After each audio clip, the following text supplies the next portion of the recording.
This episode is unofficially brought to you by the best. Let me tell you all about this thing I got here called Essentia. Essentia is overachieving H2O. I'm ready to pod. Yeah. One time for your mind. I'm feeling good. I'm feeling fine. Episode 29. And I'm right on time. WYLLMATIC. I see you. And I hope you see me. I really don't though. But I do appreciate you for joining me on this audio experience. This is episode 29. This is the Everybody Can't Go podcast. I am your host, Will Maddie TV. I usually come on. I usually like to start. You know what? Let me go ahead and ingratiate, because at the end of the day, and listen, the docket is on fire. You know what I'm saying? I had to literally just put it down because I was looking at it. I was taking a gander at the docket, and I'm not gonna hold you. It's spicy over there. I put it down and I pushed it away. I don't even want to look at it right now. Let me ingratiate, my fan base, my platform. I do see the engagement. It's starting to pick up, and realistically, I don't like looking at numbers and shit like that. I started to find myself kind of going down that path of, and the Everybody Can't Go podcast. This is ultimately a brand that I want to, grow and monetize and, put on hoodies and shit. Y'all definitely gonna see E.B.C.G on some hoodies. Realistically, they already have that. I'm probably gonna have to sue a few people, but my point is this. And thanks for tuning in, all the new, if you're just tuning in for the first time, basically what we do here is improv, current events, and pretty much just any and everything that I have on my mind at the time. Like I said, I got the docket right here. Let me go ahead and pick the docket back up. I ain't mean to abandon the docket like that. It was sitting there just looking at me like, damn, you just going. I wanna talk about. This is gonna be a real, probably my most NBA centric episode. I just feel like, I don't know, man. I feel like I just been giving y'all so much heat. I'm not even gonna hold you. Like, I don't even know how else to say it, fam. I've been cooking. Like, at the end of the day, and realistically, fam, let me just take a moment of silence to acknowledge me and what I've been doing to y'all. Like, fam, I have been consistently, like, realistically, y'all gotta understand, I had no plans on, like, there's no blueprint here. This is literally like the most organized chaos you have ever seen in your life. I want to. Hey, yo, man, NBA playoffs and layoffs, fam. Yeah. I've been tuned in a little bit. I'm not gonna cap. You know what I'm saying? Like, I definitely, I'm still giving Adam Silver my $20, man. They got it, man. I still got the league pass, and realistically, fam, it's kind of hard to, I mean, listen, man, we getting the uncut Shaq and the fool behind the scenes. You know what I'm saying? You sit there for an hour, like I said, you're gonna be entertained by something on the app, right? So the app is dope, and realistically, the app right now. Let's get to this playoffs, man. And I ain't mean to come in so hot with it, but realistically, fam, shit is hot right now. Steph Curry, man. So realistically, we'll be at. This is May 4th, right? Tomorrow is Cinco de Mayo. Happy Cinco de Mayo in advance. I will probably more than likely drop this episode on Cinco de Mayo. I will. I'm probably gonna do that. Try to limit the editing that I'll have to do on this episode. You know what I'm saying? Which I feel like I should be able to. I've been in my bag. I've been doing my homework. Hey, yo, man, Steph Curry dropped a 50 piece on the Sacramento Kings, and you know what I'm saying? Listen, man. Listen, realistically, the Sacramento Kings, have nothing to be ashamed about. What an amazing season for them. Obviously they're a young team. You know, and they're gonna see a few more days around the sun. As far as the NBA playoffs and the finals is concerned. But realistically, man, at the end of the day, what it really comes down to is Steph Curry is that dude. You know what I'm saying? Like Steph Curry is really him, bro. And I'm not gonna hold you. It's just like I feel like it's so cliche to just say these things about these great players, right? Like he's really the GOAT. And I feel like they throw these things around so often, man. But I'm not gonna hold you, fam. That Game 7 performance by Steph Curry, I mean, it it showed me Steph Curry in a completely different light, fam. I'm not even gonna hold you, fam. This was a 2K game slider performance, fam. There's no way around it. Anybody that know me, y'all know what I do with the game sliders on 2K, fam. Like that's the first thing I do when I get 2K. I go straight to the game sliders and the ratings, and I'm changing ratings around. I'm putting layups up. I'm putting dunks up for Kyrie, all type of shit. Kyrie windmilling in the league. It's crazy in 2K, right? And realistically, I just triggered. Oh man, we'll get to that. I guess we could get to that a little later. I might not even. I might. It's gonna probably be a long time that I even get to touch 2K. You know what I'm saying? But that's a whole nother long story, right? I gotta take this shit to the. Anyway, I gotta go to Queens and shit. My weekend, man. So look. Yeah. So we're gonna get back to right. My point is this: the game side, right? Steph Curry, 50 piece in Game 7. Listen, fam, check this out.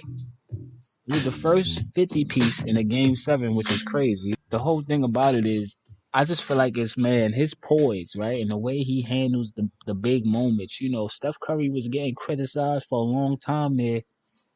For basically not being, able to kind of step up in the big moments. They was on him for a little bit over there talking about, he don't really step up.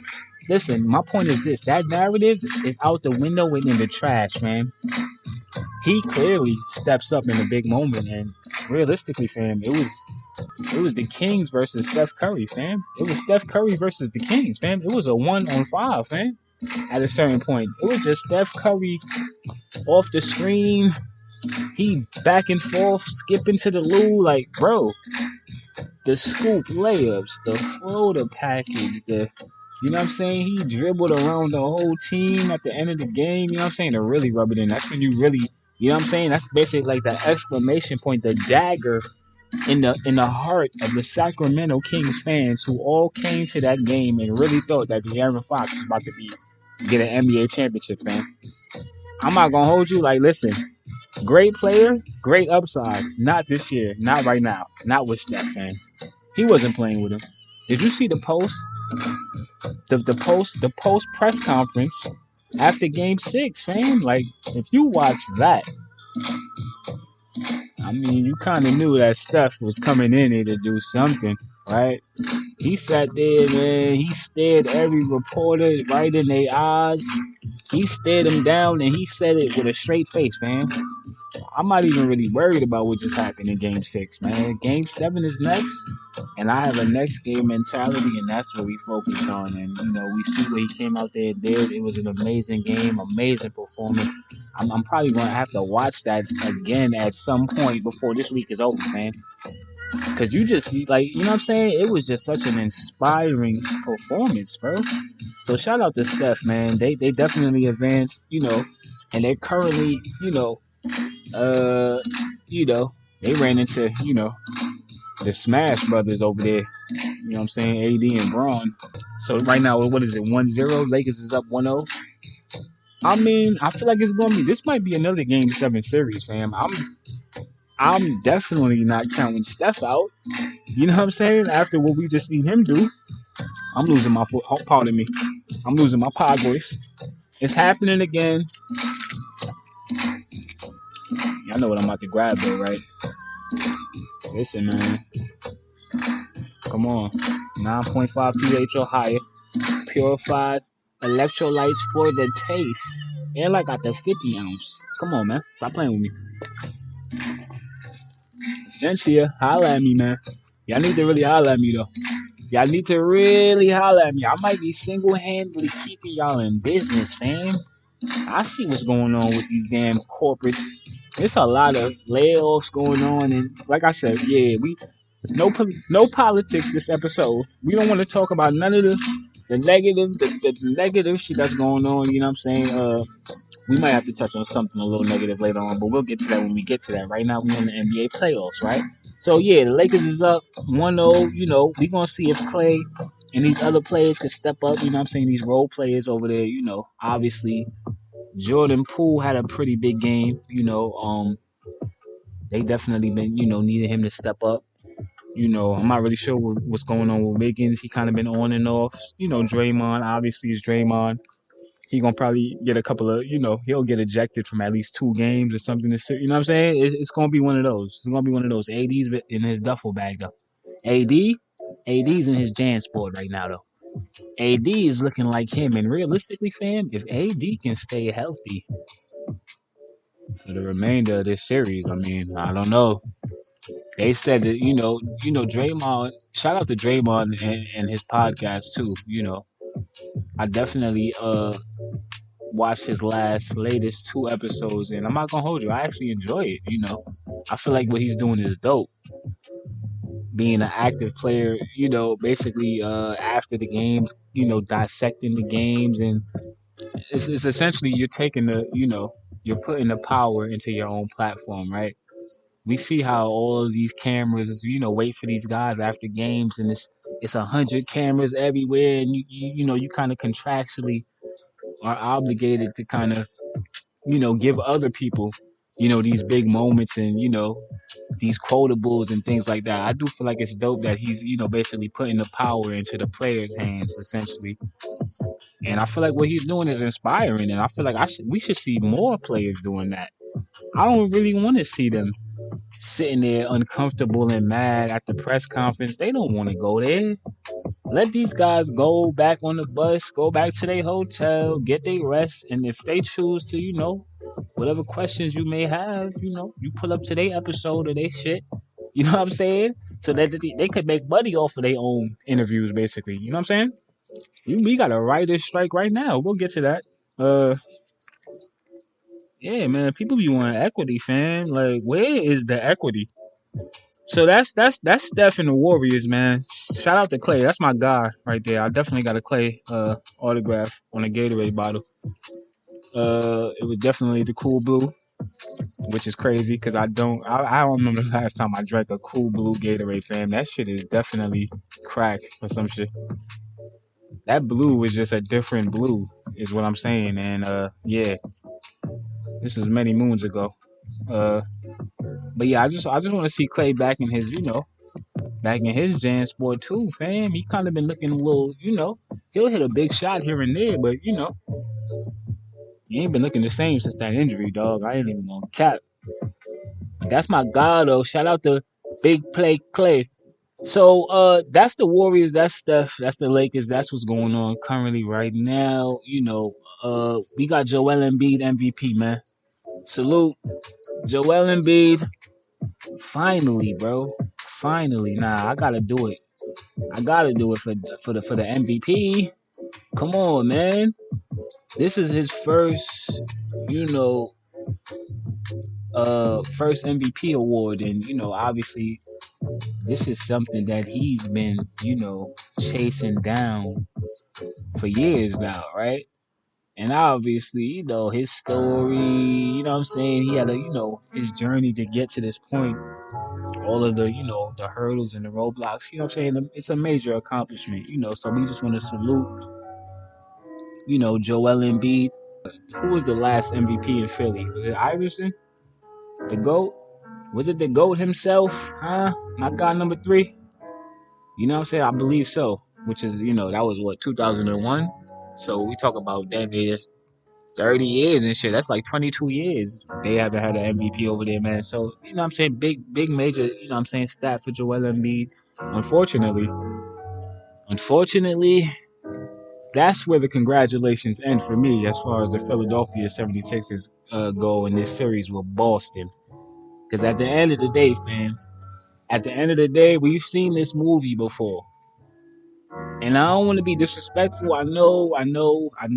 Joel Embiid is the MVP. Come on, man. He just won the MVP. What a major accomplishment. We should be celebrating and honoring. Yeah. We gonna do that. And they did that. At the end of the day, we seen him in the locker room with his teammates. They looked happy. They were all in there. I feel like a few of them was crying in the background. I'm not sure. A couple of them was laughing, kicking each other under the table. Like, they all in there having a great time. The MVP has been accomplished. I tell you what, though. I tell you what won't be accomplished. And what won't be accomplished is an NBA championship this year. Y'all ran into the clover leaves, fam.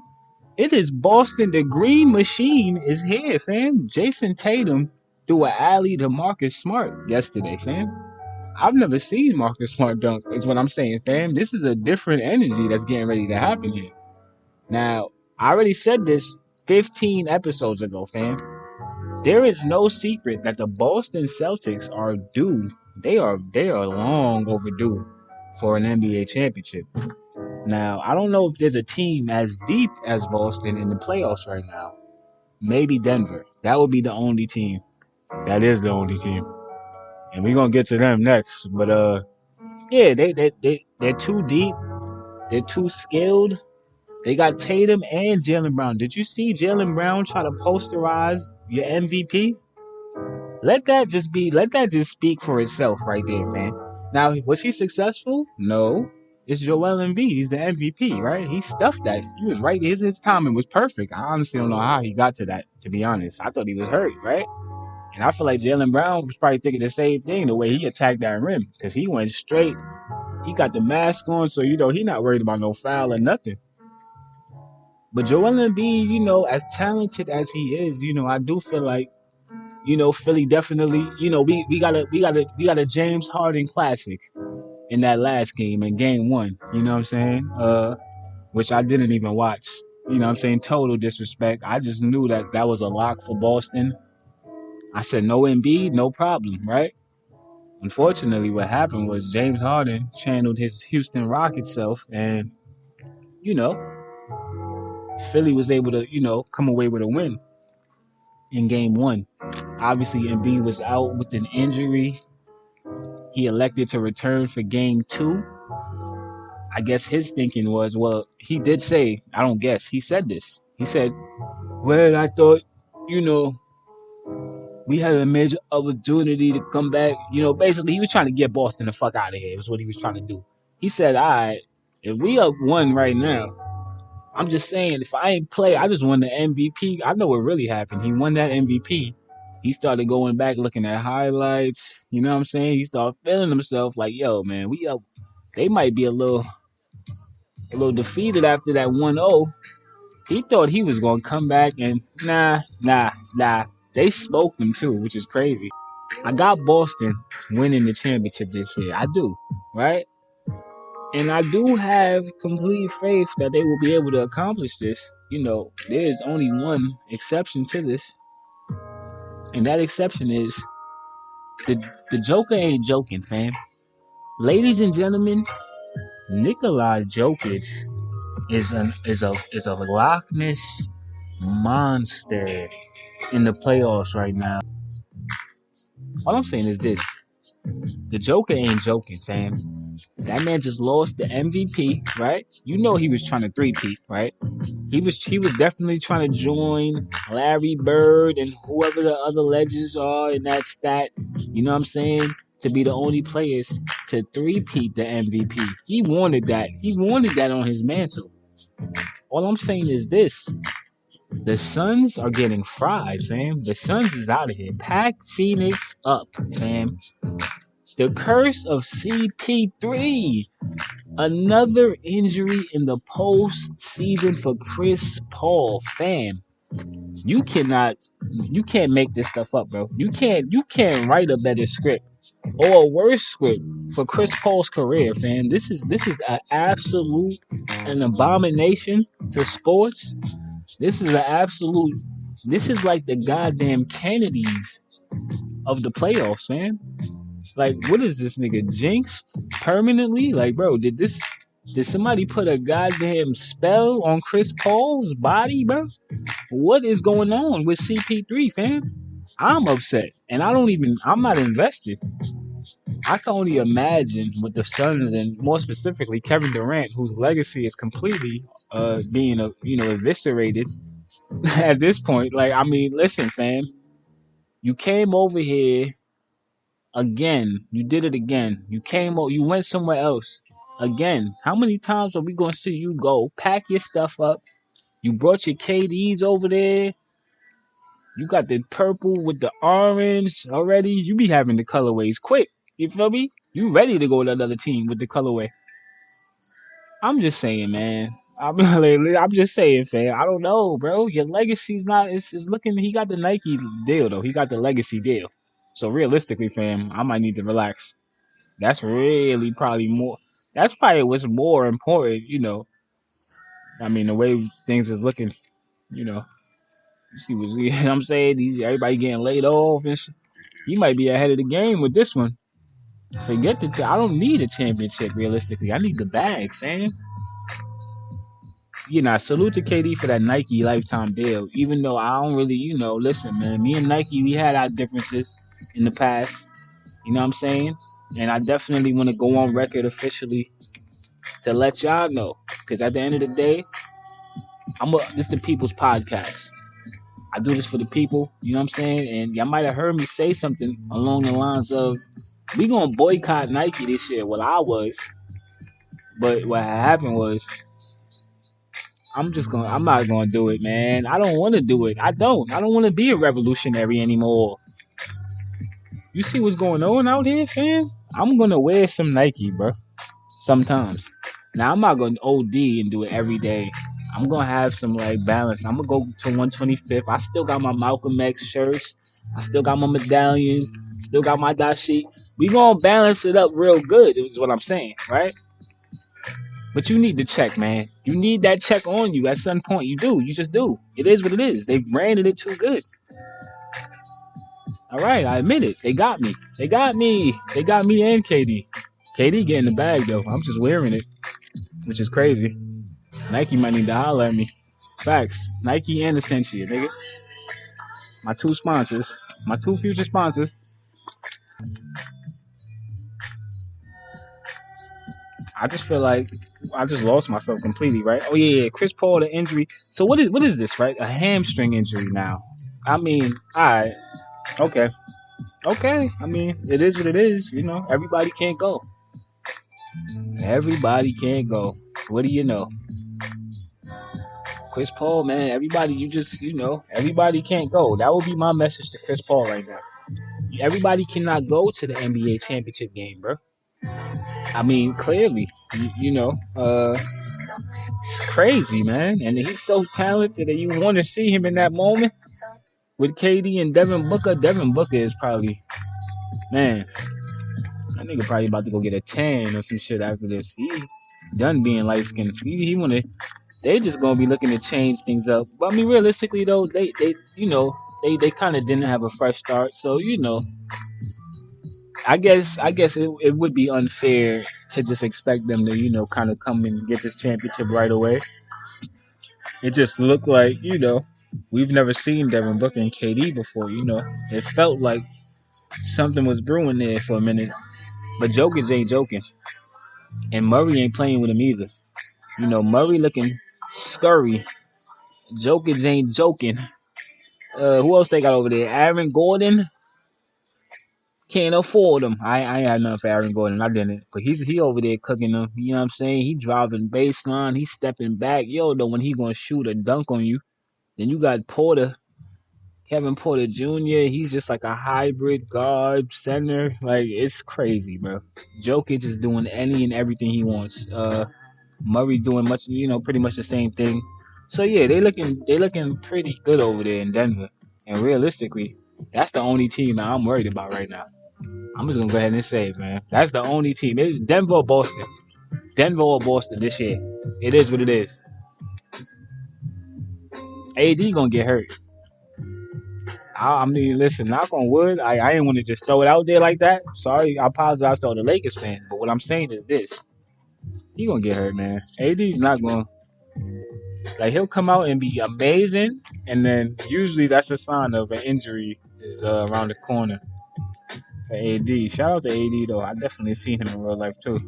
That motherfucker didn't look like you wouldn't have thought he was so brittle. And Kyrie been outside, by the way. I just want to throw that out there. That's all I want. That's all I had on that right there. Kyrie been outside at games. Enough said. He been Kyrie shopping. You know what I'm saying? Kyrie been shopping. It's gonna be interesting to see how this postseason plays out. Yeah. We gonna get to that too. Speaking of postseason, the New York Knicks, man.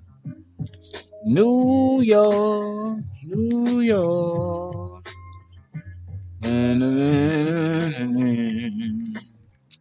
Is that the energy right now? Is that the vibe that I'm supposed to be on right now? Am I supposed to be in my what are you talking about? Forget about it. Am I supposed to be like a real New Yorker right now? Huh? Is this supposed to be some type of? Are we rallying up all of the New Yorkers? We gonna get our Timberlands and our black uptowns and shit. Let me just tell y'all something about the New York Knicks and me. Never again. Let me just start this off with never again. I don't care. Respectfully. Now, what I will say is this: they look amazing. They're looking at better than I've seen them look since Nate Robinson won the dunk contest, fam. Since Charlie Ward did a layup. Since fucking Spreewell had braids and shit. I'm gonna come clean, man. I just have it's kind of like a love-hate thing I got with the New York Knicks, And it's so crazy. Like, I'm such a New Yorker for real. Like, realistically, fam, I'm more New York than the New York Knicks, fam. Like, I'm more New York than Spike Lee, fam. Realistically, fam. Spike Lee ain't been in the hood. He ain't been on them corners. He ain't had to deliver them packages in them buildings that I had to, you know what I'm saying? He ain't navigate them hallways like me. He ain't been around the people, touching the people. Spike Lee's in a mansion. Every now and then he'll pop out, though. I definitely seen him on 40 Deuce and all that. Facts. He has security, though. I'm not with security. I'm really in the streets of New York City is what I'm saying. And all I'm saying is this, fam. I should be a New York Knicks fan, right? Well, this is my story. I was a New York Knicks fan. I used to actually, get up and sit by the TV. I really, cheered for them, and I put the orange and blue on.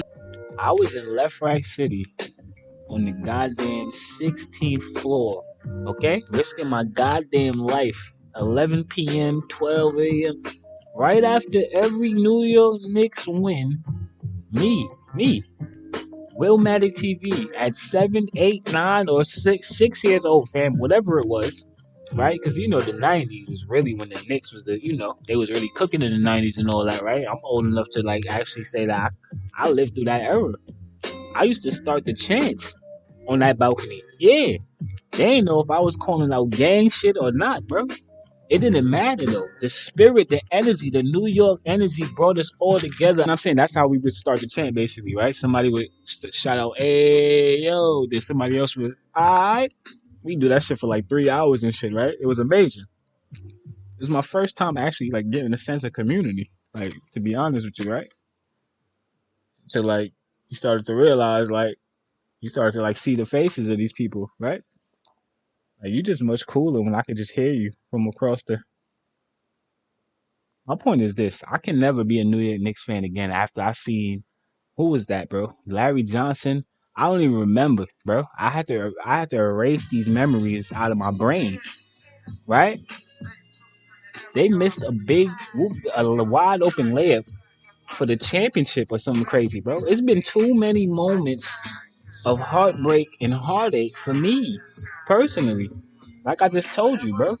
I was doing that chant, and by the way, let me just point out the fact that while I was doing that, I'm so New York, I could just look to my left. Like I said, I'm on the 16th floor, right? Left rack, these buildings are pretty tall. 16th floor and left rack is damn near like you in the Twin Towers, fam, in the World Trade Center. Shea Stadium, right there in the background. So I had Shea Stadium. Understand what I'm saying here? Shea Stadium lighting up they got the damn fireworks going up, all types. That was when Shea Stadium was still around. Obviously, they got rid of Shea Stadium. You know what I'm saying? Which I'm kind of still hurt about a little bit. I used to really be able to like see that shit every day and shit. Like, my point is this, fam. I don't have any faith in the New York Knicks, man. They kind of like they front runners, man. They come out, they get the Garden hype. They kind of like a show, basically. At this point, it's more like a show. Like, you come to the Garden for the show. You don't come to the Garden to see the New York Knicks actually like win a championship. You know what I'm saying? You come there because it's New York. It's, you in the mecca of, I mean, listen, for all of the people who care, because realistically, fam, the last time I was by Madison Square Garden, I almost had to beat a crackhead up, fam. I don't really like over there like that, for me to be that invested to even want to go to the games. Like, I don't want to go over there, bro. Jalen Brunson, I'm not sure. Did they already announce the winner for the most improved player this season? I do know that Jalen Brunson is definitely, one of the runners up in that category. And I mean, listen, I wouldn't be mad if he took that one right there, bro.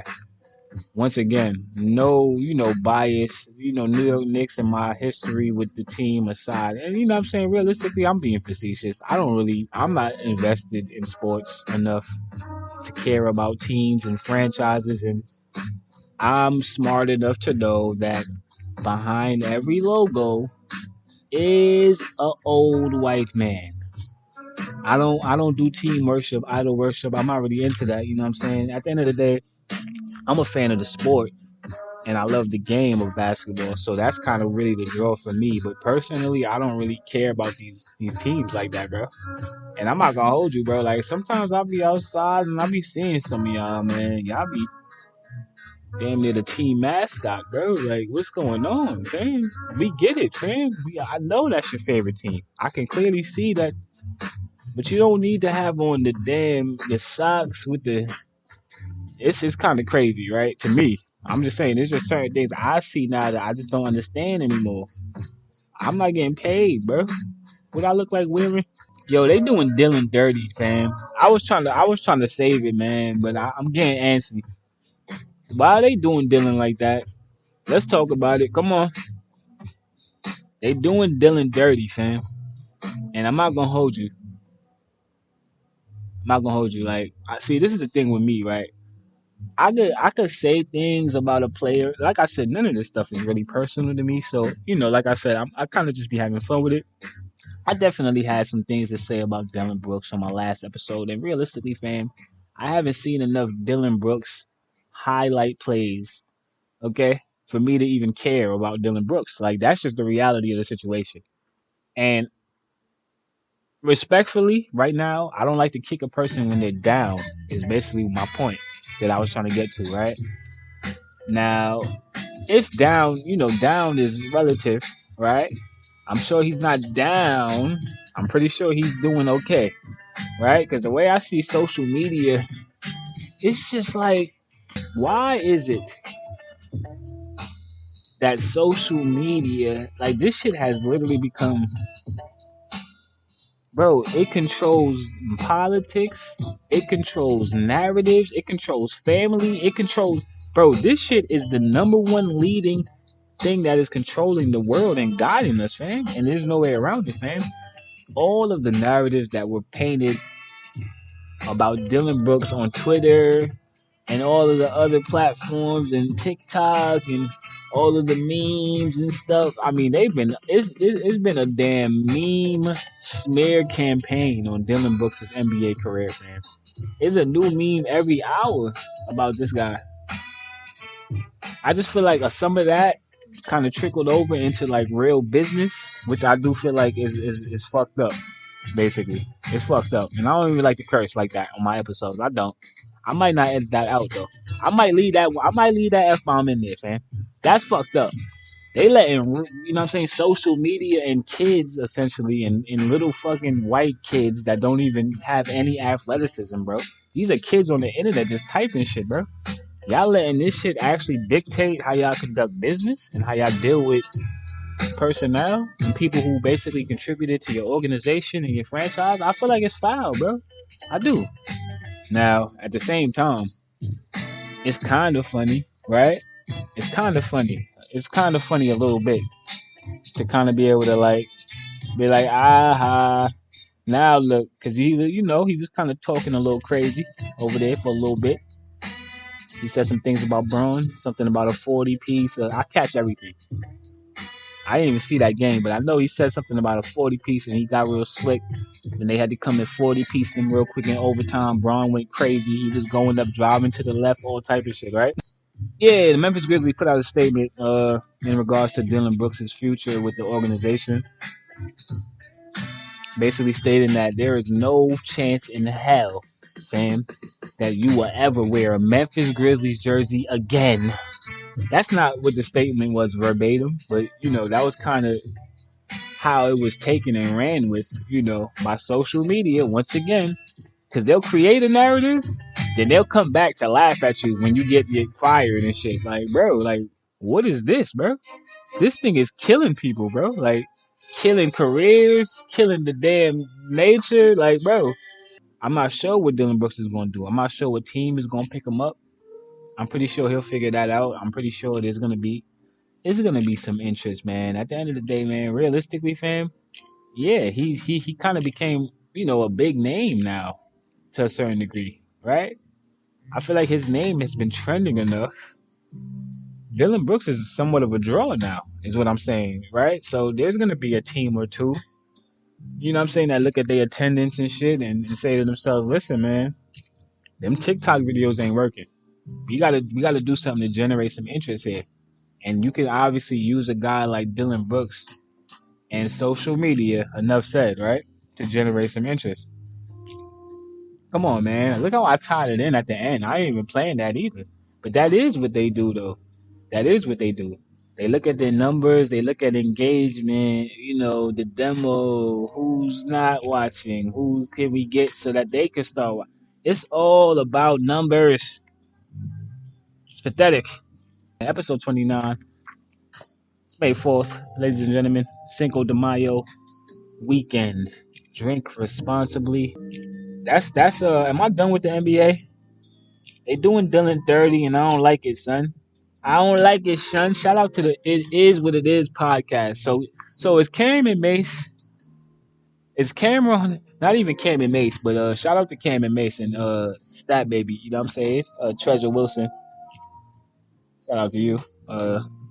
It Is What It Is podcast. You feel me? They definitely over there cooking right now. I'm starting to really see the vision. And realistically, fam, they might be getting ready to get first take the out of here, fam.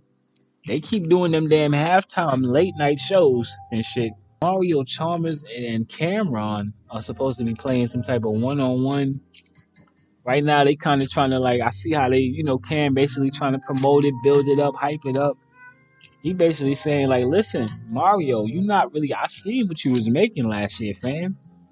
You might want to pipe down and let me handle the business side of this thing. You feel me? We gonna actually promote this, build it up, get some real sponsors behind this. Me personally,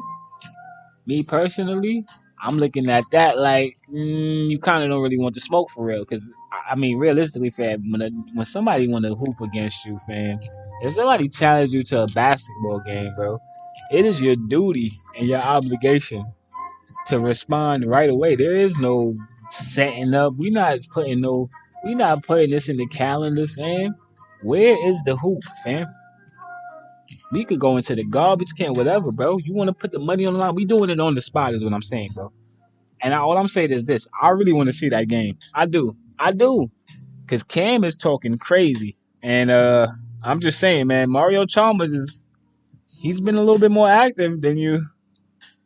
So I just feel like that's just gonna be entertaining, and I hope they actually do that shit. All right, so look, my basketball takes are done.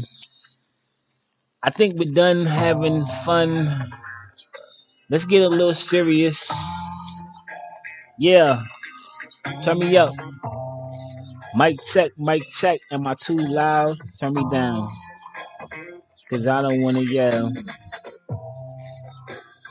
E.B.C.G. I don't wanna spell. Cause realistically, y'all know me well. And I'm off beat and I don't care. Oh well. Yeah. Go to hell. See how I find a pocket on the beat that you ain't even know that was going to drop unexpectedly.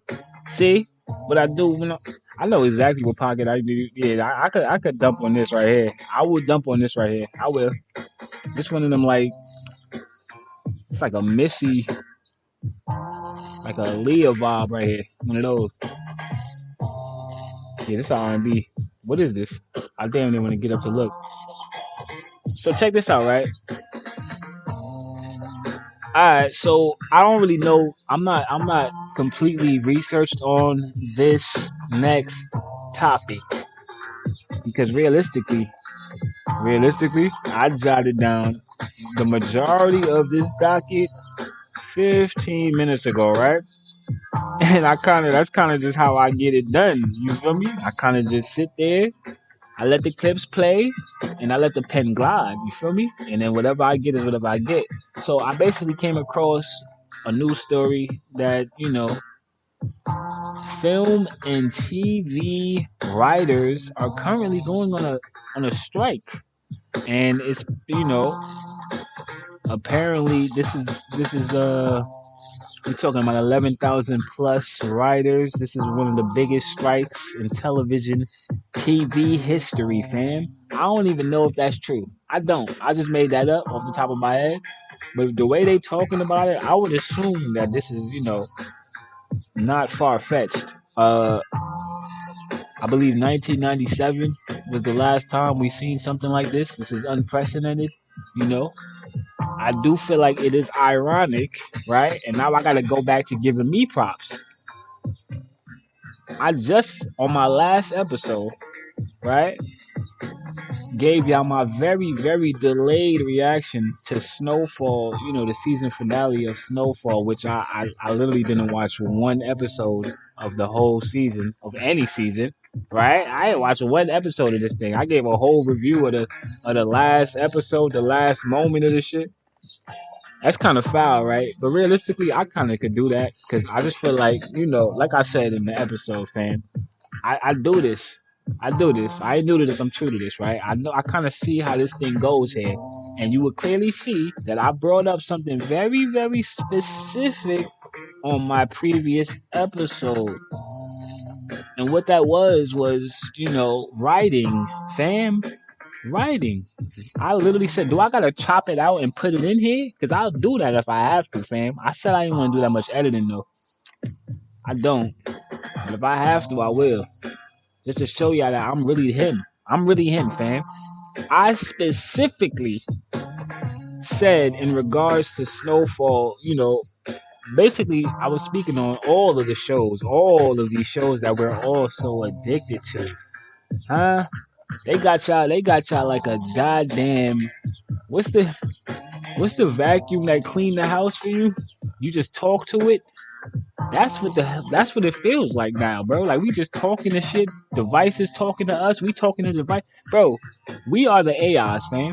The AI renaissance is upon us, fam. And like I said, getting back to the Snowfall, I wanted to basically highlight the writing, and in my opinion, I just felt like, and realistically, the two things don't really correlate. I had a point about writers and writing, and basically what I feel like is a decline in that area, right? As it pertains to today's television and TV marketing campaigns, man. Like, this shit is subpar to me, to say the least, right? And not even, let me not do that. I don't want to say to me, because then it makes it sound like you trying to be a snob, right? And a snob, I'm not. I'm no snob. I'm realistic, and realistically, fam, this shit is bro, it's not good. It's not good enough. It's not good enough. And clearly, I say all that to say this, fam. clearly I was on to something. For my next episode, only a week later, we got a whole goddamn writer's strike, fam. They don't want to write anymore. They might have heard episode 28 for real.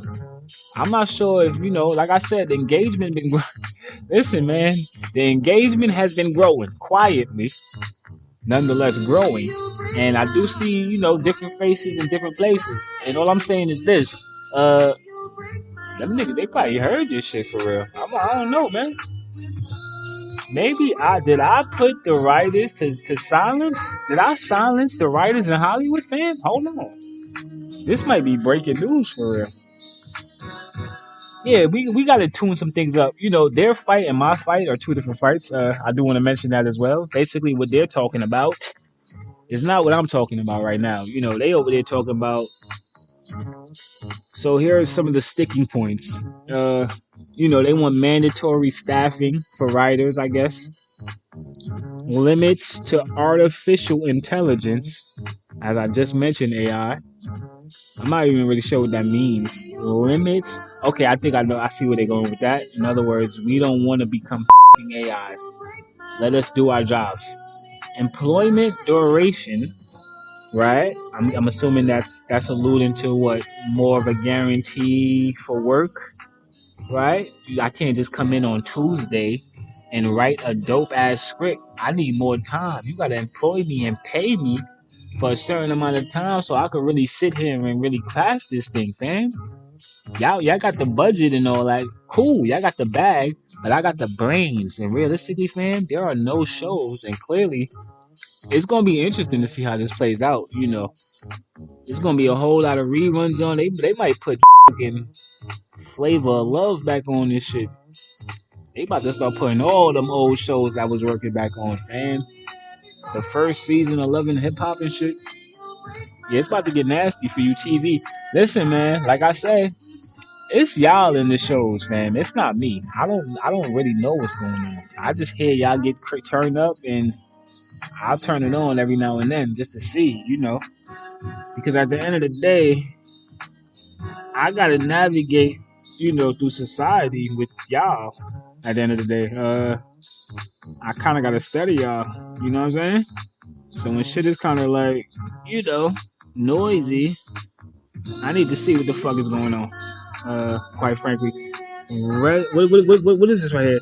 Residuals from streaming is another point of interest that is being stated here that these writers are demanding. So it's a whole big fuck strike. I don't know how it's gonna play out. It's gonna be interesting to see. I will be following this. How many shows and how many movies? How many shows will this affect going forward? And how many films are now going to be, scrapped possibly because of this? You know what I'm saying? They might have had the Black Panther might not come out or some shit. Like, I don't know. But realistically, fam, they're going to come to some type of agreement or deal. I know this much. It's about to be the summer.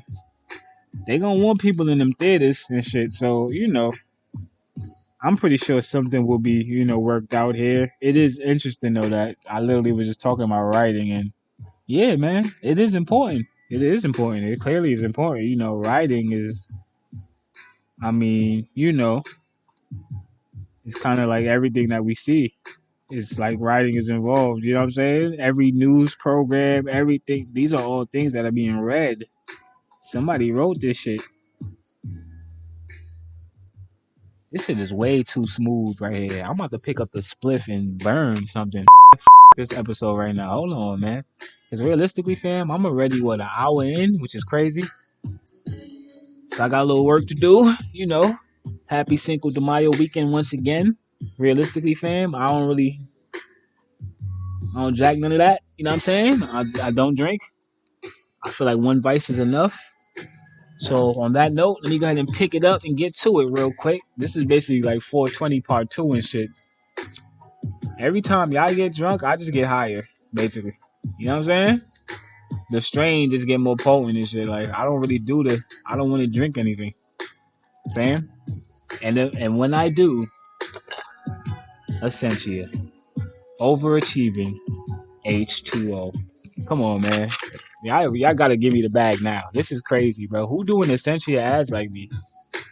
I don't even think Essentia doing Essentia ads. This is crazy. Like the kid, huh? Come on, man.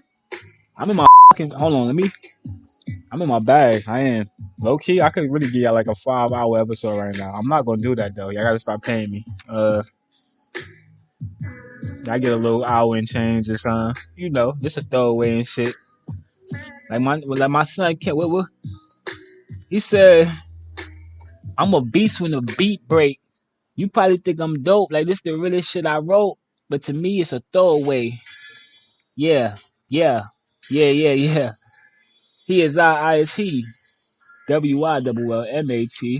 I see. And I see, I see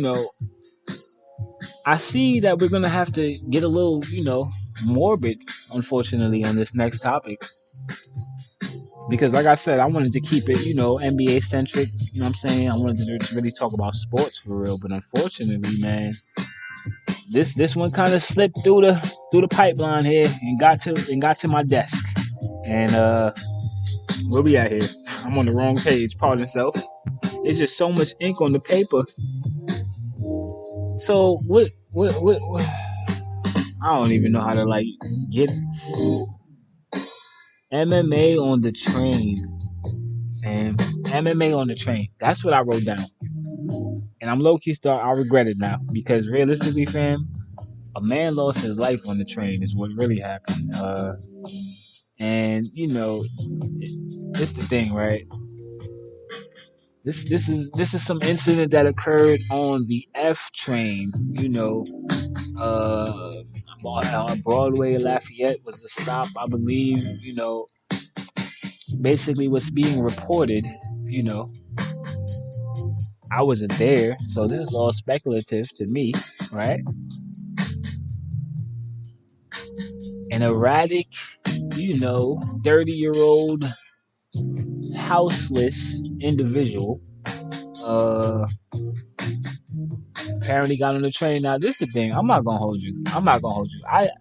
I know for a fact that there are people who get on the train and they're crazy. Like, listen, again, New Yorker, right?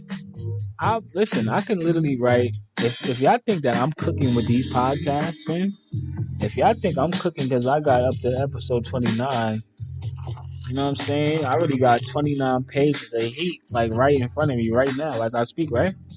Wait till y'all get the book, fam, is what I'm saying. I got a whole chapter of my life was on the train, bro. Like, the stories I have on the train are literally like, listen, man, these riders on strike right now.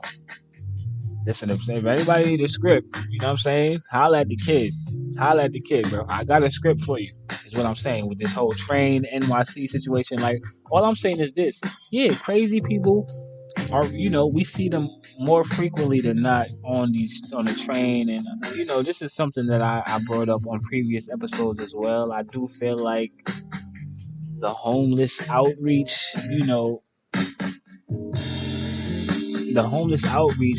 programs in New York City are terrible, man. They're terrible. Like, there's no way around it.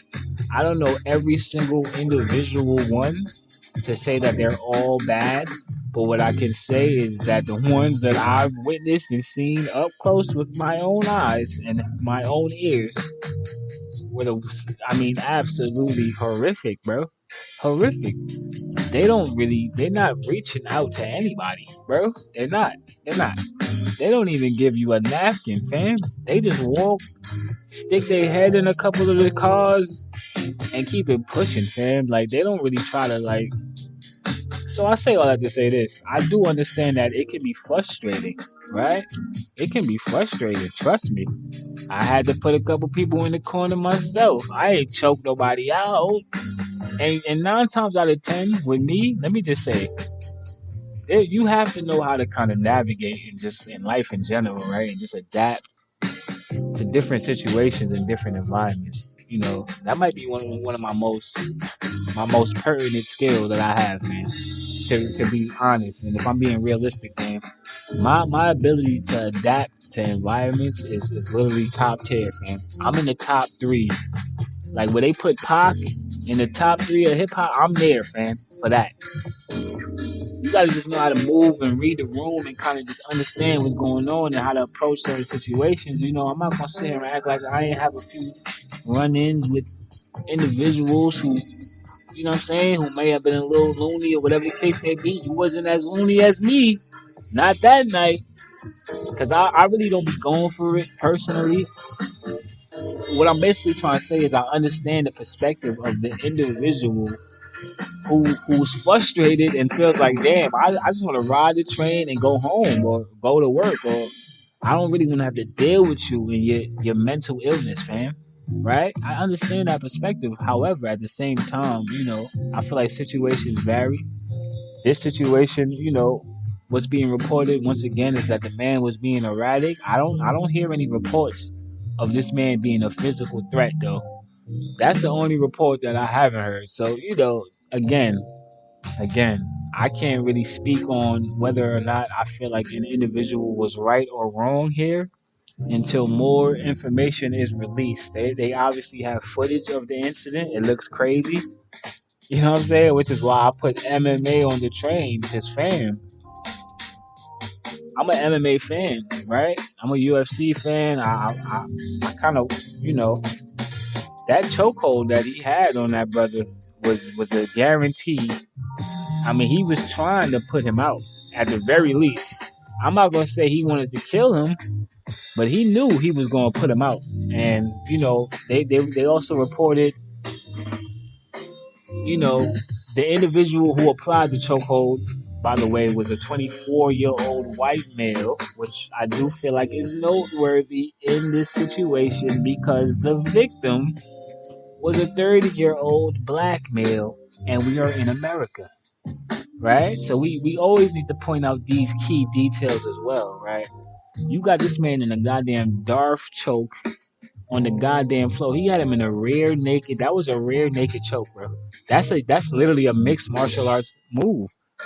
And they reported that this is a former Marine, which to me, you know, brings up the question in my mind: is this some type of like form of PTSD here? Like, is this some type of like maybe we need to be focused more on that in this story instead of a homeless man was on the train, because realistically that's not uncommon. It's very common. It's the most common thing you'll see on the train these days, right? If we just start putting chokeholds on every goddamn homeless person that gets in our way or makes you feel uncomfortable, fam, that's gonna be a lot of, you're gonna be training a lot for these fights, fam. And realistically, you not every fighter gonna have their day, my nigga. Like, you not gonna be Floyd, fam, on the train, bro. Somebody gonna put a rusty needle or knife in you, and that's gonna be the end of that, fam. You gotta choose your battles wisely. Choose your battles wisely, fam. Huh? I mean, well, he chose his battle, and you know, unfortunately, you know, the end result was somebody's life was lost. You know, I don't know what happened again. Now, listen, again, me personally, I've seen some shit on the train that, I mean, you're gonna want to choke some people, man. You are, bro. And I like I said, once again, it's important for me to point out that I understand the perspective. I don't respect how he handled the situation, though. And I'll just say that, you know, regardless of what was going on, he didn't have a gun, he didn't have a knife. You could have two-pieced him and kept it pushing, fam. You didn't have to put him down. And, like, realistically, fam, he was outnumbered anyway. Did they have to choke him to hold him down? I don't know. You know what I'm saying? It is what it is, man. I'm not sure if there's any criminal thing. You know, obviously that's basically what's being talked about and spoken about now. I believe there are several protests that are basically underway, which I do feel like is great. You know, for this man who probably died and didn't feel like he had anybody in his corner. You know what I'm saying? Realistically, he didn't. Nobody was there for him. He was on the train acting crazy, right?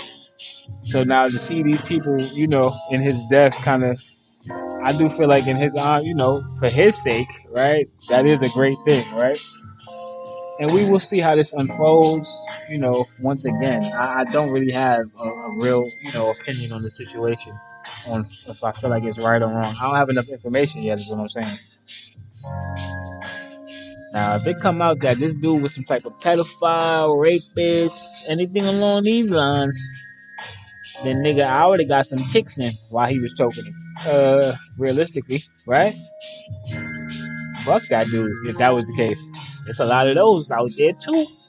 This is all I'm saying. We don't know what was going on with Son in his head and what he was on, the type of time he was on, and whatever, bro. Son wasn't playing with him though. I also want to point out the fact that you don't know who you're riding on the train next to. You know what I'm saying? That little white 24-year-old man, you wouldn't have thought that he could have. Listen, it'd be a lot of that. You know what I'm saying? Anyway, realistically, fam, you don't know who's riding on the train next to you with a gun or a bomb or some shit. Like, the chokehold is the least of my worries these days. Praise for humanity. Praise for you and me. I said I didn't want to really touch on anything too sad, too political, but yeah, as I get deeper in the episodes, the instrumentals start hitting me. You know what I'm saying? The weed is hitting me at this point. I start to get a little bit more thoughtful. I start to get in my thoughtful bag, and I start thinking about all of the things that are going on in society. Nah, but real talk though, I know that I do know that there was just another mass shooting, which just sounds like, again, man, I just can't stress enough just how normal this thing has basically become, and I'm never going for bro. I can never be, what's the word I'm looking for here? Desensitized, basically, to that type of situation. As much times as we done seen this shit, bro, every time I see it, I'm sitting there with the same look on my face of confusion and disgust. What was this, in Atlanta? Prayers for the people in Atlanta. I'm not really sure what this was even about. I'm not even sure if they found anything, any motive, or whatever the case may be. Here, this shit go right here, which is crazy. Atlanta police. I don't care. I'm not watching this. I'm sorry. Let me get back to the episode. Yeah, man, it's terrible out here, man. So keep your head on the swivel as I continue to, pod on y'all and all that. We definitely wanna continue to send our praise and our love to Jamie Foxx, who is currently recovering and recuperating. Come on, man. Come on, Fox. Come on, Ray. Come on. We know you got. Come on, man. We know for a fact that Jamie Foxx is gonna push through. There's no doubt in my mind that Jamie Foxx. We're gonna get that moment of Jamie Foxx again, sitting there telling jokes, and he probably gonna have jokes about the whole situation. Realistically, when it's all said and done, I mean, that's what I'm hoping for anyway. It sounded like it was real serious. I keep seeing the reports that saying that he's recovering, so it sounds like he's trending in the right direction. So we just want to continue to send our prayers to Fox. I might have to go watch a Jamie Foxx show or something, man, over the weekend or something. You know what I'm saying? Just to get that nostalgia, you know what I'm saying? That was an amazing show. Jamie Foxx is an amazing entertainer, Prayers to Fox. Prayers to, is there anybody else I want to give prayers to while I'm on prayers? I hope that God, you actually pray when somebody die. Thoughts and prayers way better on timelines. I'm mortified. Oh man. Oh my. I just stumbled on a topic. I ain't even playing this. Ain't no need to panic or look. Yo, Kendrick Lamar, man. This guy, listen, man. I'm like a proud parent every time I see a Kendrick Lamar. I'm not even gonna cap. Like, every time I see a Kendrick Lamar headline of like just history being made in the right way, in the way that, you know what I'm saying? Like, man, listen, man. I heard that man's first mixtape, bro. I've been following this man ever since, bro. The stories that this man told on these records, and just to see him kind of manifest all this stuff. He spoke about being at the Grammys, best dressed at the war with the actress, da da da. Like all of these things, to just see it all kind of play out for him, man, it's absolutely amazing, bro. I'm living vicariously through Kendrick right now. I am. I'm not gonna hold you. I feel like if I was like famous, I would low key like. I feel like that's my like twin. That's my famous twin right there. Not visually, but like I'm talking about like as far as the way I feel like I would be moving if I was in that industry, bro. You would never see me, fam. You know what I'm saying? And when you do, I'm getting to the bag. I'm handling business, bro. That's it, bro. Kendrick don't look comfortable in front of a camera ever, bro. Every picture, understand that every time you see Kendrick Lamar on a camera, if he not with his family or his people, he is lost, dazed, and confused, man. This nigga is not comfortable anywhere else besides the studio and the stage. And that's why he's the GOAT. And that's why he's the GOAT. And that is exactly why he's the GOAT to me. And to Rolling Stone magazine and a lot of other magazines. But they just said, Good Kid, Mad City. Not Good Kid, Mad City, but Mad City off of Good Kid, Mad City. The song Mad City. They ranked it. Rolling Stone just ranked that. Number third hip hop West Coast song of all time, fam. Which is fucking crazy considering the fact that he only just started doing this shit in this generation. You know what I'm saying? Think about all the classic hip hop West Coast shit we got, bro. For him to be at 3, come on, man. And that's only like the tip of the iceberg when it comes to Kendrick accolades. You know what I'm saying? I had to just throw that in there because I just seen that right before I jumped on here and all that. Every time Kendrick make history, I gotta come on here and stamp it. You know what I'm saying? In the archives and all that. 50th year hip hop. I feel like I want to stay on music now because this is the 50th year hip hop. The AIs, the AIs. What is going on, bro? So the AIs are still out here cooking up music, man. And this is the thing. At first, it was kind of cute, right? Like, look at the AIs. Like, they got the AIs making music now. This is kind of cool, right? They put the Weeknd Drake joint out. I feel like people was trying to I feel like the radio was spinning that shit. Like, they was trying to really make that go, which is crazy, right? So they realized, this ain't really. We kind of need the human touch on this. There's still some things that need to be done on here. Some tweaking that need to be. Then it kind of started to turn into it became a trend, and now it's starting to become a goddamn nightmare, fam. What is going on, bro?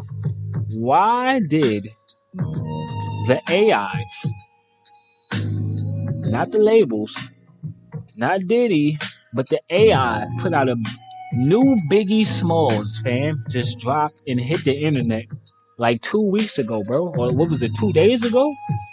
This week, recently, new Biggie Smalls just dropped, bro. What is going on, bro? Why did the AIs take it upon themselves to tell us that we needed a New York State of Mind cover? Not even a New York State of Mind like Biggie spitting over that instrumental, fam. No, it's a whole goddamn cover of Biggie sounding like Biggie. I give the AI that. They know how to get the voice and all that. It's just, I don't understand why this shit was not, I didn't want to hear that from Big, bro. I didn't, bro. And you could tell that whatever the AI is doing, it's basically fugazi because, yeah, it's Biggie's voice. It sounds like Biggie.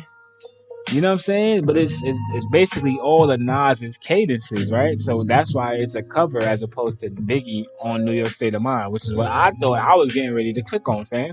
Nigga, this shit is the audio deepfakes. You know what I'm saying? This shit is crazy, bro. It's literally the same. It's Nas, but it's just Nas as Biggie, basically. I think I got these AIs figured out, man. This shit gotta end tonight, fam. I don't want to hear another. If the AI's gonna cook up some crack, fam. It's the AI. You artificial intelligence, fam. You got every goddamn lyric on the internet. I just thought it was gonna be a little better than this, fam. Jack Harlow definitely dropped some new album though. Some new heat from the Jack Man. You know what I'm saying? Switch up that instrumental on them real quick, real smooth on them, like you ain't even peep.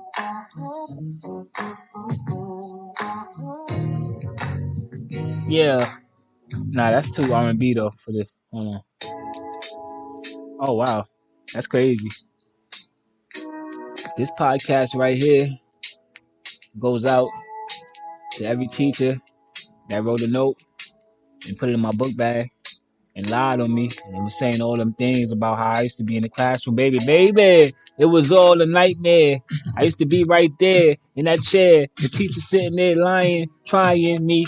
Niggas, I tried, man. It's hard. Juicy's a classic. You can't really do nothing but ruin this. So I figured I'd just go in and just ruin it in style and shit. You know what I'm saying? What you about to really come on here? I'm about to AI. I'm not about to come on here and try to be big, do an artificial version of Juicy. I'ma ruin it, nigga. Fuck it. I mean, fuck it, bro. I'll tell you, it's a beat, Jack. Give me that beat, nigga. Yeah. I will say this though, if the AI start putting together some like collab albums, more specifically the Kendrick Lamar J. Cole album that we've been waiting for, that we'll probably never get ever now because it doesn't even. I don't even think J. Cole. I got a hot take since we on music and all that. I got a hot take. Y'all see that J. Cole Kendrick shit that we all kind of been like teasing or they've been teasing and we kind of been taking the bait and I mean, realistically, fam, how do we even know for certain that J. Cole and Kendrick Lamar, like, I don't even think they have each other's phone number at this point, man. I got a hot take about Kendrick and Cole. I don't want to do that though, because it's a 58-year hip hop. But honestly though, maybe, I don't know, maybe that's a reach though, what I was getting ready to say. Because we know that there's a relationship there. We know that there's a history there. We know that Kendrick Lamar was on the Dreamville Revenge of the Dreamers 2. He was in them sessions, man. TDE and Dreamville, like, we know that there's a connection there. What we just don't see ever in life is Kendrick Lamar and J. Cole ever together, bro. I see Cole with everybody except Kendrick. I don't know. I'm just saying, I don't think the relationship is really there right now for the album. So what I'm saying is if the AIs could just go ahead and cook it up real quick, I would appreciate that. You know what I'm saying? That's the type of shit I'm looking for personally. I ain't really need Biggie over the Nas doing the cover of Nas New York State of Mind. That's almost like a slight to New York, nigga. You gonna put another Brooklyn and like, bro, Brooklyn, Queens, fam, New York State of Mind, cool.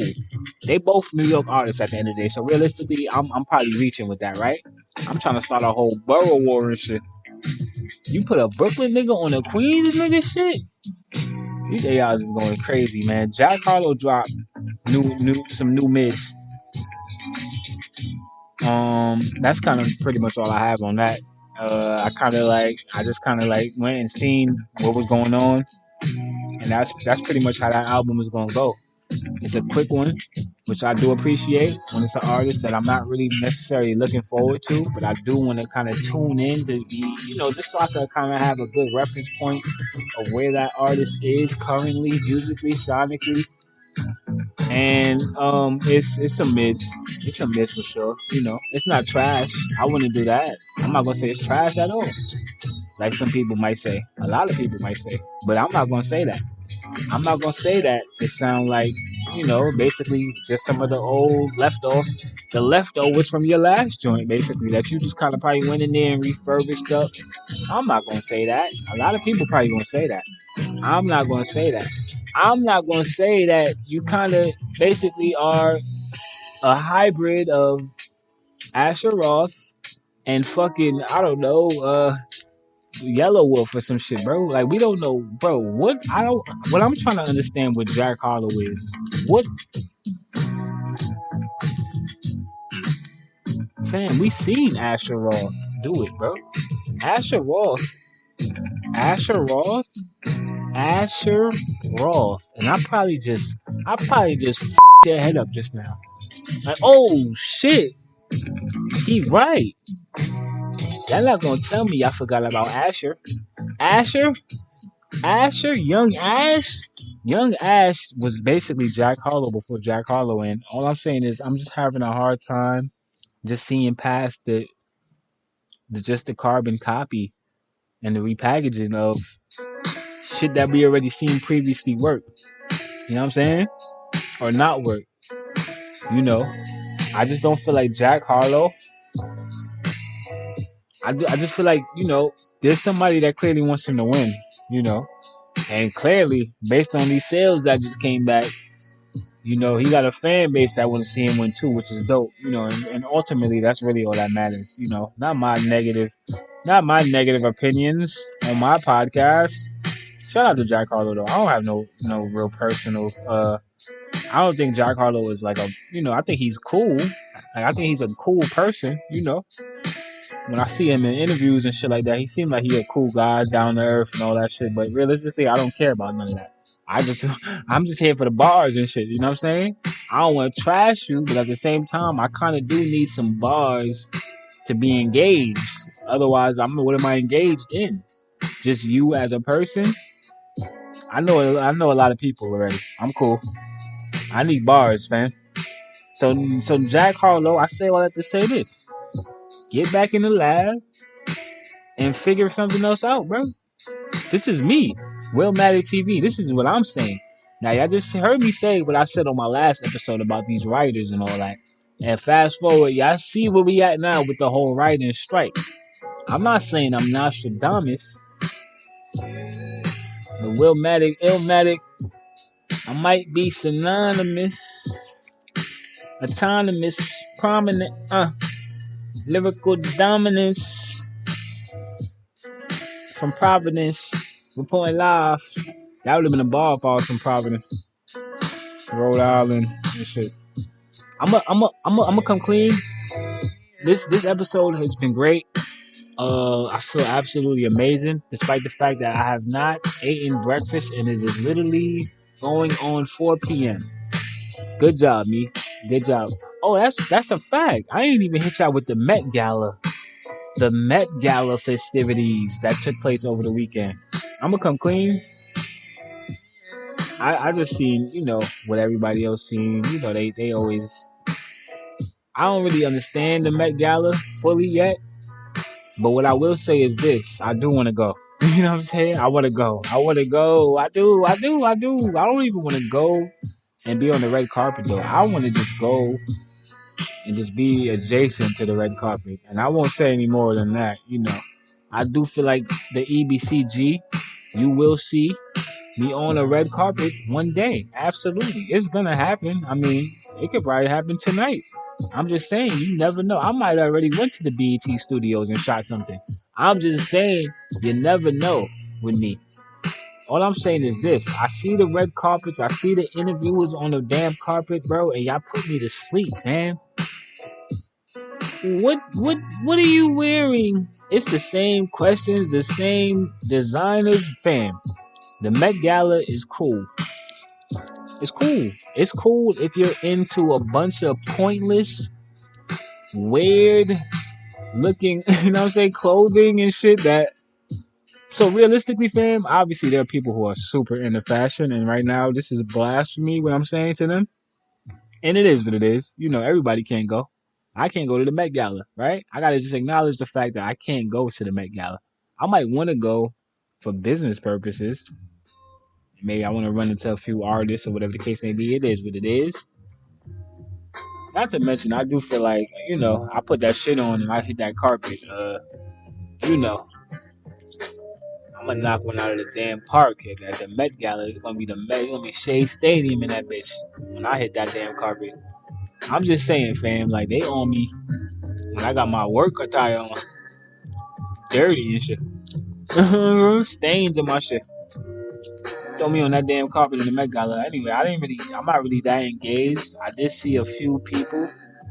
Doja Cat definitely stole the show, with her performance, I guess,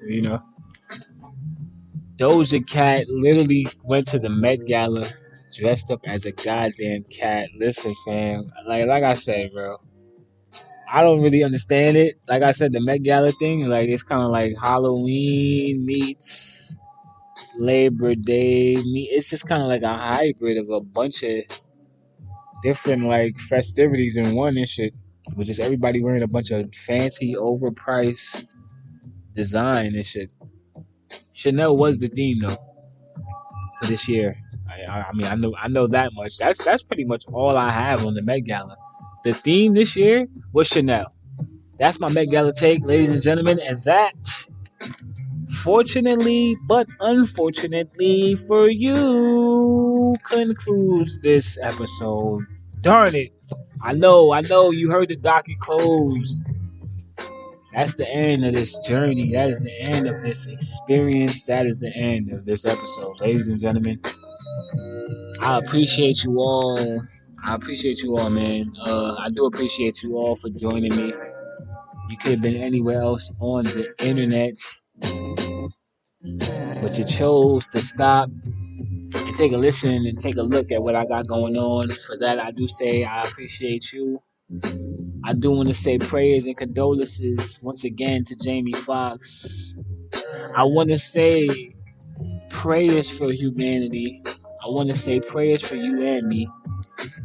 I want to say that no matter what you're currently going through, that's keeping you from clearly seeing the vision of where you need to be in life.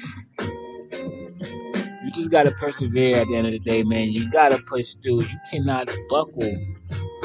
I'm gonna hit you out with a bar and I'm gonna end it like this.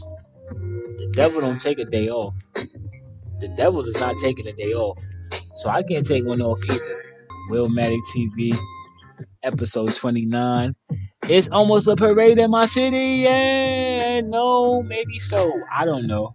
We'll see though. TV. Till the next time. Peace.